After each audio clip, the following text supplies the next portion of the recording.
one of the aspects of NLP is about our pictures, about our memories that we have stored that are visual.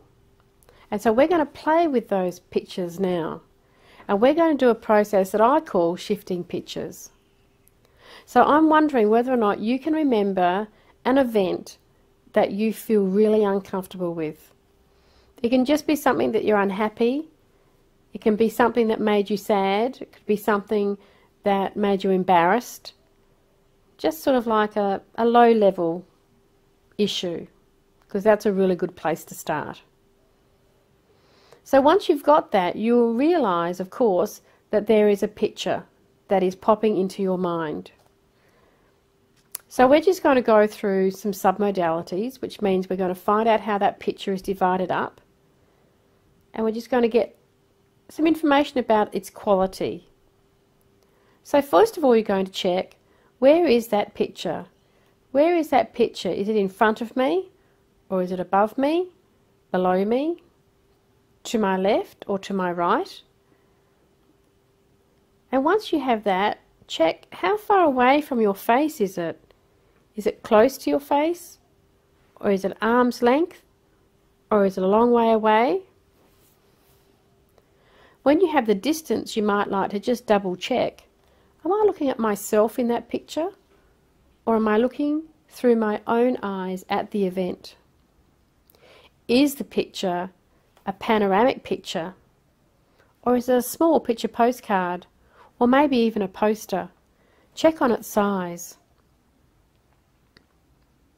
When you have that information, you'll need to know whether or not it's a moving or a still picture. Sometimes it can be a still picture with just a little tiny weeny bit of movement, or it's a picture moving exactly as it was, or it's a complete still like a snapshot. So once you've worked out the quality of your picture, that's all we want for now. And so I'm now going to give you some choices.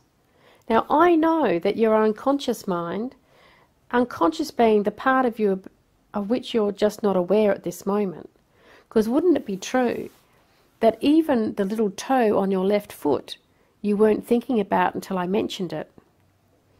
And that consciousness will go back into your unconsciousness soon as you forget about that little toe on your left foot. So when we talk about your unconscious mind, we're not suggesting for a moment that you're comatose or unconscious, but it is your subconscious or unconscious mind which is looking after you and caring for you at all times. So this part, your unconscious, subconscious, or your greater wisdom, knows exactly what will make you the most comfortable in relation to this picture. So I'm just going to give you some choices to make. And because, of course, I don't know what's going on in exactly your mind, I need to have some different options for different people's possibilities.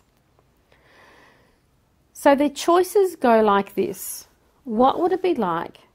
Would your unconscious mind like that picture to be moved away from you, in front of you, further and further away? Or would your unconscious mind prefer for that picture to be behind you or in some other position? Now, for the sake of just this video, we're going to ask that that picture goes behind you. And even if your unconscious mind would have preferred it to go in front, you can also do that as we go through the process. So we're just going to assume that this is going behind you. So ask your unconscious mind, would you like for this picture to go up over the top? Would you like it to go to your left, to your right? Would you like it to go underneath you? And wait for your inner wisdom to tell you where you would like it to go. And when you have that answer, what you need to do is hold your head perfectly straight. Like if it's going to go around to your left or your right, you don't want to move your head. You want to hold your head perfectly straight and move your eyes, because it's the eyes that are going to access different parts of your brain and make the change for you. So, whilst holding your face straight and moving your eyes, start moving that picture with your eyes in the direction that you would like it to be. So I'm going to send my picture this way. So I'll show you how it's done.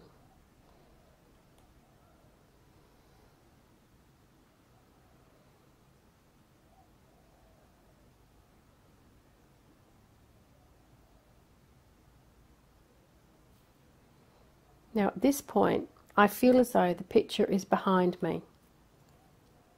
So I'll invite you to do the same thing and I'll wait for you.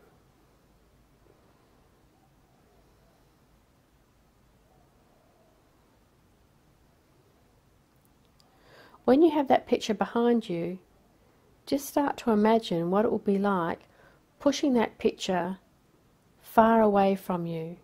It might be going out through the walls, out into the sky, and if you wish you can send it further and further and further away out into the sky until it's out up in the clouds and maybe even past the clouds. And if you wish you can send it outside of the solar system into another galaxy, whilst always remembering that that event will always be attached to you because it's part of your experience, but that in this position, way behind you, a long, long way away, it's going to be way more comfortable now, isn't it? And so just check, how does that event feel now that the picture is a long way behind you now? And of course you have to go within to check on that. So that's just one very simple example of NLP.